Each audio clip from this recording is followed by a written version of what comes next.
Hello दोस्तों, मैं Sandeep sir आपका हमारे YouTube चैनल यूपी 50 स्टडी अड्डा में स्वागत है।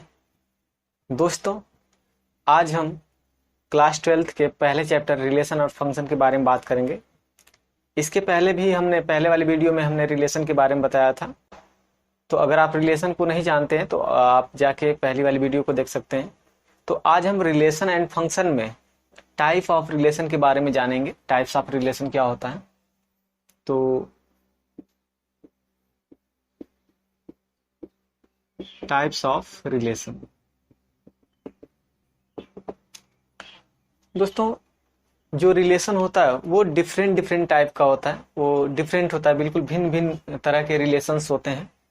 तो उन्हीं रिलेशंस में हम कुछ रिलेशंस के बारे में जानेंगे कि वो रिलेशन कौन कौन से हैं। तो दोस्तों, आपको पहले ही वीडियो में बताया गया था एम्पटी रिलेशन के बारे में या नल रिलेशन के बारे में, और यूनिवर्सल रिलेशन के बारे में बताया गया था। तो इन दोनों रिलेशन को हम लोग एक्सट्रीम रिलेशन कहते थे, तो वहां पे काफी डिटेल से बताया गया है। बट यहाँ पे भी हम लोग इसके बारे में बात करने वाले हैं कि यूनिवर्सल रिलेशन या एम्पटी रिलेशन क्या होता है। तो आइए देखते हैं, उसको समझते हैं। एक एग्जाम्पल के जरिए भी हम लोग समझेंगे कि एम्पटी रिलेशन कैसे मिलेगा या यूनिवर्सल रिलेशन किस तरीके से मिलेगा, तो उसको हम जानते हैं। दोस्तों, मान लीजिए कि अगर कोई एक रिलेशन है आर, सपोज कर लें कि एक रिलेशन आर है। Let R be a relation on a set capital A. तो अगर आर जो है वो किसी सेट ए पर रिलेशन है, तो इसका मतलब ये है, जैसे हमने पिछली वीडियो में कहा था कि ए से बी के लिए दोनों सेट जो थे वो डिफरेंट थे। ए से बी के लिए हम वहां पे सेट पढ़ रहे थे कि दो सेट ए और बी थे, और जो रिलेशन मिल रहा था वो इनके और इनके बीच मिल रहा था। फिलहाल यहाँ पे हम लोग जिस रिलेशन की बात कर रहे हैं कि यहाँ पे आर जो है वो एक रिलेशन है और किस सेट पे है, वो ए सेट पे है। इसका मतलब ये है कि जो यहाँ पे जो रिलेशन होगा आर इस subset of A cross A होगा। जब हमने रिलेशन के बारे में बात किया था ए से बी के बीच, तब वहां पे जो रिलेशन आ रहा था वो subset of A cross B आ रहा था। तो जो रिलेशन होता है दो सेटों पे, वो subset of A cross B होता है। तो हम लोग यहाँ पे बात कर रहे हैं कि यहाँ पे जो सेट ए है इस पे एक रिलेशन की बात कर रहे हैं, means R is subset of A cross A होगा। तो हम यहाँ पे जानेंगे कि ये जो आर है वो कब एम्पटी रिलेशन होगा और कब यूनिवर्सल रिलेशन होगा। तो सपोज कर लेते हैं कि हम कहें कि let R is a relation on a set A is equal to, set को आप जानते हैं कैसे करना है। यहाँ पे ये आपका करली ब्रैकेट की साइन रहेगी यहाँ पे 1 2 3। तो सपोज कर लें कि ए जो सेट है उसमें 3 एलिमेंट इस तरह से मौजूद हैं और आर जो है वो इस पे रिलेशन है। तो इसका मतलब ये है कि आर जो है वो सबसेट ऑफ ए क्रॉस ए होना चाहिए। तो ए क्रॉस ए का मतलब क्या है दोस्तों, यहाँ पे जैसे मान लीजिए कि यहाँ पे ए है ये सेट, और यहाँ पे भी आप ए ले लें, यहाँ पे ए। तो ए में आपका यहाँ पे मौजूद है एलिमेंट, यहाँ पे 1 है 2 है 3 है, और यहाँ पे भी 1 2 3। तो हमने क्या किया, यहाँ पे दोनों जगह सेट को हमने सेम लिया है, और दोनों जगह आपके एलिमेंट भी सेम होंगे, क्योंकि जब सेट सेम होंगे तो एलिमेंट वही होंगे, सेम होंगे। तो अगर आपको ए क्रॉस ए फाइंड करना है, ए क्रॉस ए, तो आपको क्या करना है, आपको इसका इसके साथ प्रोडक्ट करना है, बारी बारी से सबके साथ क्या करना है, प्रोडक्ट करना है। तो जब आप 1 का 1 के साथ प्रोडक्ट करेंगे तो यहाँ पे 1 1 आ जाएगा, यहाँ पे 1 का इसके साथ 1 2 एंड 1 3। इसी तरीके से जब 1 का सबके साथ कार्टेशियन प्रोडक्ट हो जाए तो आप 2 का भी कर सकते हैं।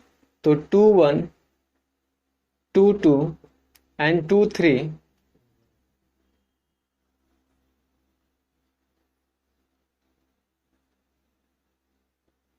यहाँ पे थोड़ा सा सेट को हम लोग बड़ा ले लेते हैं, और इसी तरीके से 3 1 3 2 एंड 3 3।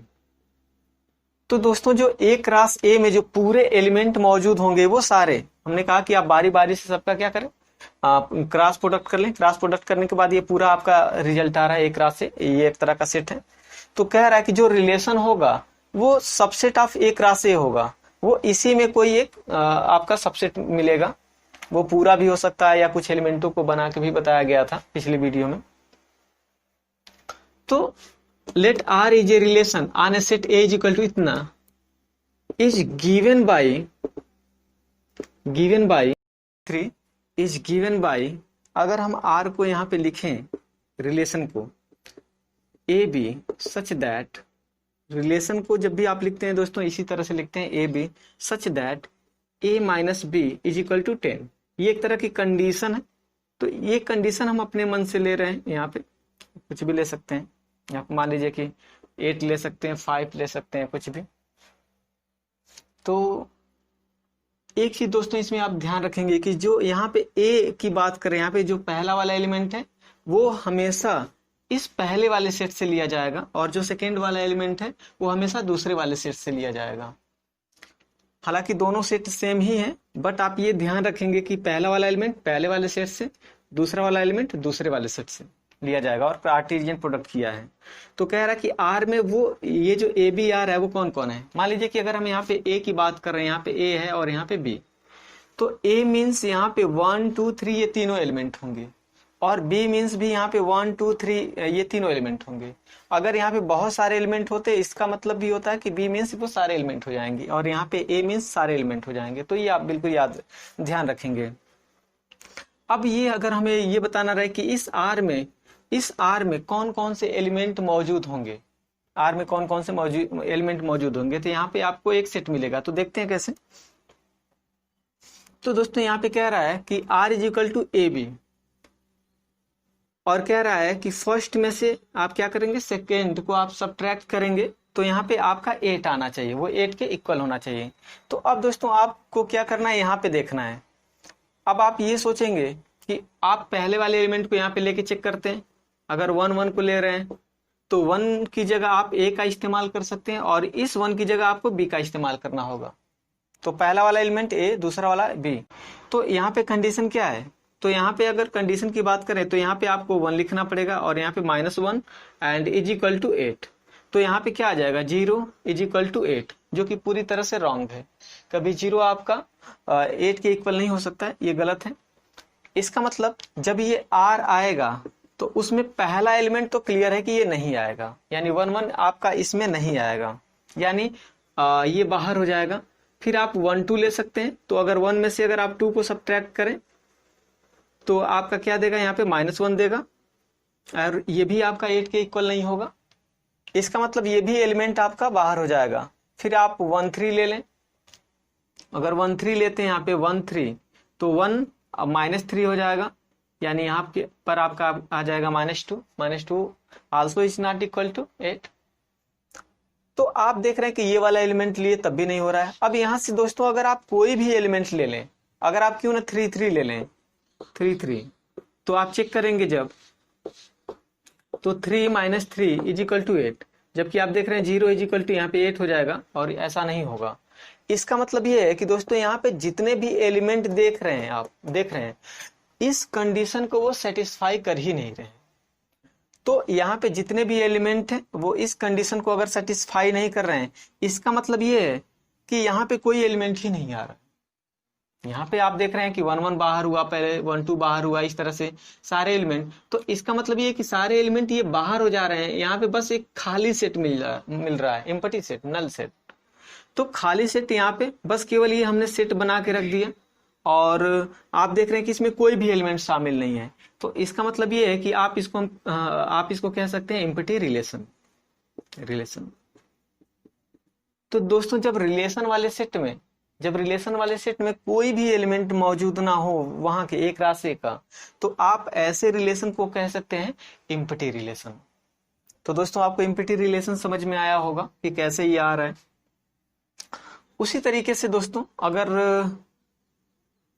थोड़ा सा हम इस कंडीशन को फिर से चेंज कर लेते हैं, एम्प्टी रिलेशन के बारे में आपने जाना। अगर मान लीजिए कि mod of a - b is greater और इक्वल टू हम 0 ले लें, वही सेट हमने लिया और हम कह रहे हैं कि अब रिलेशन में जो है वो A B such that mod of A minus B is greater or equal to 0 है। तो अब देखें क्या होता है, यहाँ पे आपको आर लेना है और ये देखना है कि इसमें कौन कौन से यहाँ के एलिमेंट्स शामिल होते हैं। चलिए, तो अगर आप 1 1 को लेते हैं 1 1, तो ये आपका ए है, ये बी। अब कह रहा है कि पहले एलिमेंट यानी 1 और दूसरे एलिमेंट का डिफरेंस, दोनों का को सब्ट्रैक्ट करेंगे आप, तो वो ग्रेटर आर इक्वल टू 0 होना चाहिए। मतलब वो या तो 0 से बड़ा आ जाए, वो या तो 0 से बड़ा हो जाए या 0 के बराबर हो। तो दोस्तों आप एक चीज देख रहे हैं यहाँ पे कि यहाँ पे क्या हो जाएगा, मॉड ऑफ 0 यानी 0। मॉड ऑफ 0 मीन्स आप केवल 0 लिख सकते हैं ऐसे। तो 0 बराबर 0 आ रहा है, 0 बराबर 0 आ रहा है, इसका मतलब ये सेटिस्फाई कर रहा है। इट मीन्स आपको 1 1 को यहाँ पे लिख लेना चाहिए, 1 1 एंड सेकेंड। अब यहाँ पे अगर आप चाहें तो 1 2 लिख सकते हैं। तो अगर 1 2 लिखें तो यहाँ पे 1 माइनस 2 हो जाएगा। तो 1 माइनस 2 होगा तो यहाँ पे आपका क्या देगा, -1 मॉड ऑफ -1। तो आप बताएं मॉड ऑफ -1 जो है उसको हम चाहें तो +1 के रूप में लिख सकते हैं। और अगर आप +1 के रूप में लिख रहे हैं तो ये जाहिर सी बात है कि वो 0 से बड़ा होगा। तो जो 1 है वो 0 से क्या होगा, बड़ा होगा, यानी greater than 1 is greater than 0। तो आप देख रहे हैं कि ये ग्रेटर वाली कंडीशन को सेटिस्फाई कर रहा है। तो जो भी यहाँ पे आप एलिमेंट लें वो चाहे वो ग्रेटर हो जाए चाहे वो 0 के इक्वल हो जाए, तो उसको आप यहाँ पे लिखेंगे, यानी 1 2 यहाँ पे आएगा। इसी तरीके से अगर 1 3 करेंगे तो यहाँ पे आपका 3 आ जाएगा और यहाँ पे आपका तब आएगा -2। और -2 मीन्स यहाँ पे जब मॉड लेते हैं मॉडुलस तो यहाँ पे आपका 2 आ जाएगा, ये भी 0 से बड़ा आ जाएगा। तो 1 3 भी इसका मतलब इसमें शामिल होगा, 1 3।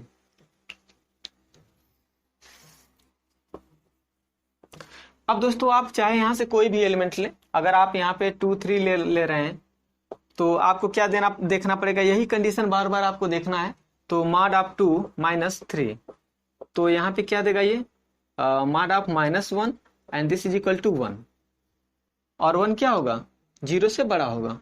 तो जाहिर सी बात है कि जब ये कंडीशन सेटिस्फाई करेगा, 0 से बड़ा है, इसका मतलब ये एलिमेंट कहाँ पे शामिल होगा, यहाँ पे। तो दोस्तों अगर आप इसको इसी तरह से अगर देखें तो आप पाएंगे कि यहाँ पे मौजूद जितने भी एलिमेंट हैं वो सारे लोग यहाँ पे शामिल हो जाएंगे। तो ए क्रॉस ए में मौजूद जितने भी एलिमेंट हैं वो सारे एलिमेंट आप देखेंगे कि इसमें आ जाएंगे। बारी बारी से आप चेक कर सकते हैं। तो अब देख रहे हैं कि यहाँ पे जो आपका आ रहा है 1 1 1 2 1 3 2 3 और भी ये सारे एलिमेंट आ रहे हैं, इसका मतलब ये जो रिलेशन में आ रहा है वो पूरा ए क्रॉस ए आ रहा है। जब सारे एलिमेंट आ जाएंगे इसका मतलब आप ये कह सकते हैं कि ये तो यही वाला सेट है। इट मीन्स आप लिख सकते हैं ए क्रॉस ए, यानी R is equal to A cross A. तो जब आर इज इक्वल टू आपका ए क्रॉस ए आ जाए, तो जब पूरा सेट ही जब मिल जाता है तो हम लोग इसको कहते हैं, यहाँ पे इसको हम लोग कहेंगे यूनिवर्सल रिलेशन। इसको हम लोग कहेंगे यूनिवर्सल रिलेशन। तो दोस्तों यहाँ पे आपने देखा कि इम्पटी रिलेशन क्या होता है, फिर आपने ये भी जाना कि यूनिवर्सल रिलेशन क्या होता है। दोस्तों जो ये दोनों आपके रिलेशन होते हैं, यूनिवर्सल रिलेशन और इम्पटी रिलेशन, उनको हम लोग ट्रिवियल रिलेशन के नाम से भी जानते हैं। यानी आपका इम्पटी रिलेशन को हम लोग नल रिलेशन के नाम से भी जानते हैं, या वायर्ड रिलेशन और यूनिवर्सल रिलेशन। इन दोनों को ही, ये जो दोनों रिलेशन आते हैं इनको हम लोग ट्रिवियल रिलेशन के नाम से भी जानते हैं। पहले हमने बताया था कि जो इम्पटी रिलेशन है और यूनिवर्सल रिलेशन उसको हम एक्सट्रीम रिलेशन भी कहते हैं। बट अब हम जान रहे हैं कि यहाँ पे जो दोनों रिलेशन आ रहे हैं उनको हम लोग ट्रिवियल रिलेशन के नाम से भी जानते हैं। तो दोस्तों आपको यूनिवर्सल रिलेशन और इम्पटी रिलेशन पे जो एग्जाम्पल हमने बताया वो आपको जरूर समझ में आया होगा। अगर आपको नहीं समझ में आया है तो आप कमेंट बॉक्स के जरिए हमें बताएं। और आप हमें पूछ सकते हैं उसमें किसी भी तरह के जो भी सवाल हैं आपके इस तरह से रिलेशन को लेके आप उसमें हमें बता सकते हैं। तो दोस्तों आपको ये वीडियो पसंद आया होगा। अगर आपको ये वीडियो पसंद आया है तो हमारे चैनल को सब्सक्राइब करिए, लाइक करिए, कमेंट करिए और अपने दोस्तों को भी शेयर करिए। Thank you so